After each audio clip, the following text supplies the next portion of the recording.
Hello everyone. Today's topic is responsibilities of radiographer. Now, who is a radiographer? A radiographer is a technologist who uses thinking and problem solving and judgments to perform the diagnostic images. एक radiographer एक technician होता है जो कि अपने thinking को use करता है, अपने जजमेंट्स को यूज़ करता है इंजरीज़ को और डिसीज़ को डायग्नोस करने के लिए, which is its main responsibility.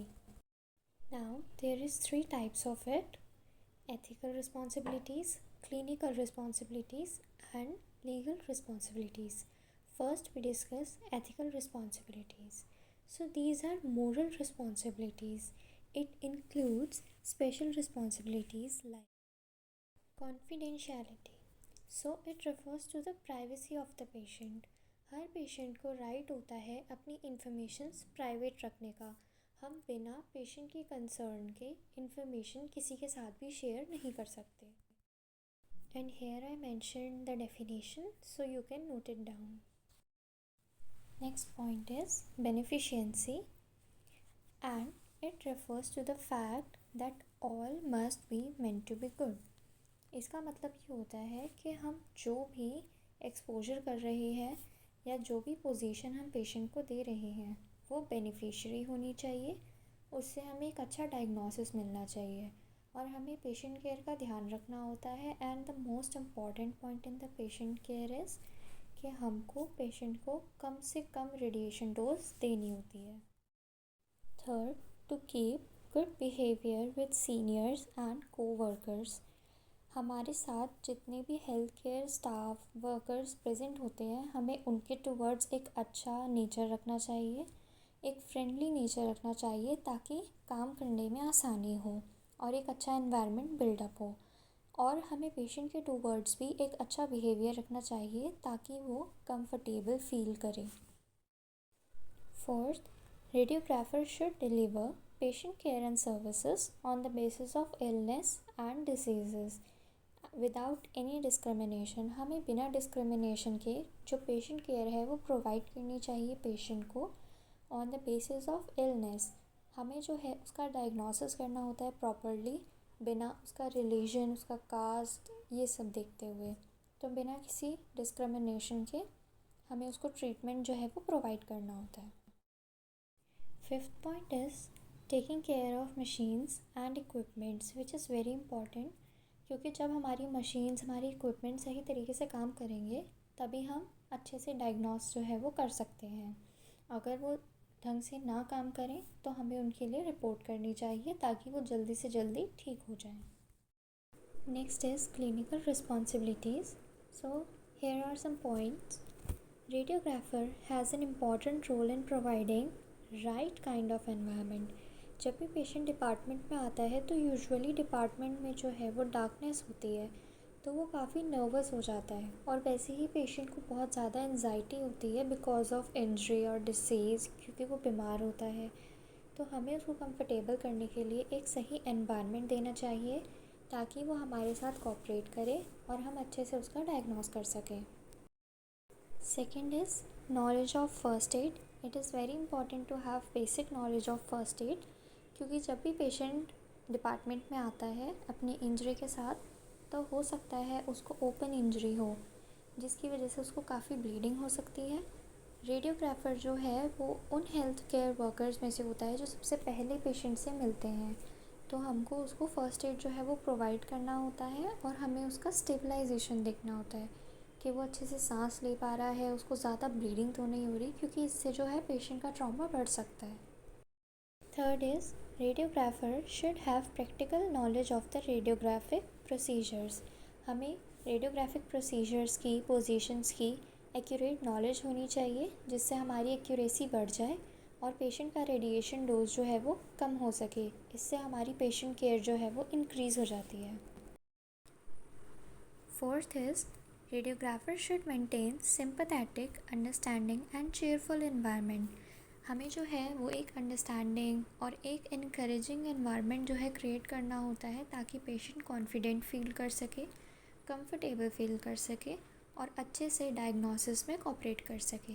हमें पेशेंट को एड्रेस करना होता है उसके फर्स्ट नेम से, ताकि एक आइडेंटिफिकेशन हो सके पेशेंट का। 6, radiographer should look neat and clean.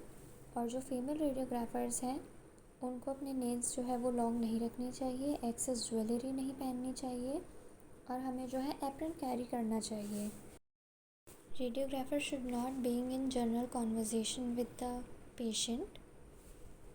And हमें जो है रिक्वेस्ट फॉर्म उसको ध्यान से पढ़ना चाहिए, उसमें क्या आइडेंटिफिकेशन है पेशेंट का, एज क्या है, जेंडर क्या है, और हमें कौन सी पोजीशन जो है वो रिक्वायर्ड है उसके डायग्नोसिस के लिए। Next is legal responsibilities. So legal responsibilities refers to the responsibilities by law. जो हमें रिस्पॉन्सिबिलिटीज़ है लॉ के टूवर्ड्स निभानी होती है, लॉ के अकॉर्डिंग निभानी होती है। Radiographer should be confidential regarding to the information about the patient. Confidential का मतलब यहाँ पर है कीपिंग सीक्रेट। हमें जो है पेशेंट की इंफॉर्मेशन प्राइवेट रखनी चाहिए, किसी से भी शेयर नहीं करनी चाहिए, खासकर लीगल प्रोसीजर्स को लेकर। Give priority to the victim. हमें सारी चीज़ें बाद में रखकर विक्टिम की हेल्थ को जो है वो प्रायोरिटी देनी चाहिए।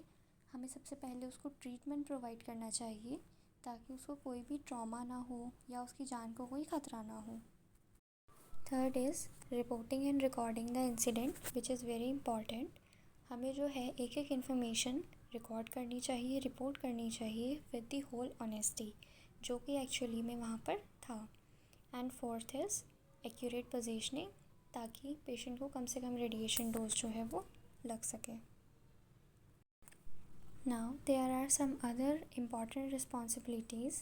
These responsibility refers to the sensitive population.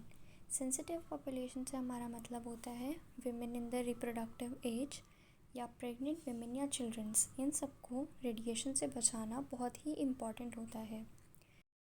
First, radiographer should maintain comfortable environment for childrens, ताकि वो डिपार्टमेंट में आके एनजाइटी फील ना करे। बिकॉज ऑफ एनजाइटी उनका बॉडी टेम्परेचर बढ़ सकता है, उनकी हार्ट रेट बढ़ सकती है, जिसकी वजह से हमें प्रोसीजर में प्रॉब्लम आ सकती है। So it is very important to keep them calm. Second, call the patient with their original names, ताकि आइडेंटिफिकेशन जो है वो पेशेंट का हो सके। और चिल्ड्रन के साथ हमें हमेशा एक अटेंडेंट रखना चाहिए, या तो उसके पेरेंट्स हो या कोई गार्जियन हो, ताकि जब हम उसको एक्सपोज करें तो उसको गिरने से बचा सकें और उसकी केयर कर सकें। Third is to ask LMP to the women of the reproductive age. LMP होता है लास्ट मेंस्ट्रुअल पीरियड, जो कि बहुत इंपॉर्टेंट होता है। यूजुअली ओव्यूलेशन के टाइम पर रेडिएशन जो है वो नहीं लगना चाहिए, जो कि हार्मफुल होता है फीमेल्स के लिए। Fourth, if patient is pregnant तो हमें जो है उसका एब्डोमेन कवर करना चाहिए विद द लेड एप्रन, ताकि फीटस को कोई भी रेडिएशन ना लगे। रेडिएशन की वजह से फीटस के DNA में चेंजेस आ सकते हैं, जिसकी वजह से उसे एबनॉर्मेलिटी हो सकती है। इसलिए इट इज़ वेरी इंपॉर्टेंट कि हम रेडिएशन डोज जो है वो कम से कम दें प्रेग्नेंट लेडी को। Always monitor stability of the patient. जब भी पेशेंट डिपार्टमेंट में आता है, so it is very important to stabilise the patient. अगर ब्लीडिंग है, ओपन वॉन्ड्स हैं, तो उसको फर्स्ट एड प्रोवाइड करना, उसका हार्ट रेट मॉनिटर करना, उसको ऑक्सीजन थेरेपी की ज़रूरत तो नहीं है ये देखना, ये सब चीज़ें जो है वो मॉनिटर करना बहुत इंपॉर्टेंट है। वाइटल साइंस मेजर करना बहुत इंपॉर्टेंट है। जब पेशेंट स्टेबलाइज हो जाए तभी हम एक प्रोसीजर जो है वो कर सकते हैं। So here the lecture got completed. I hope you like it. Thank you.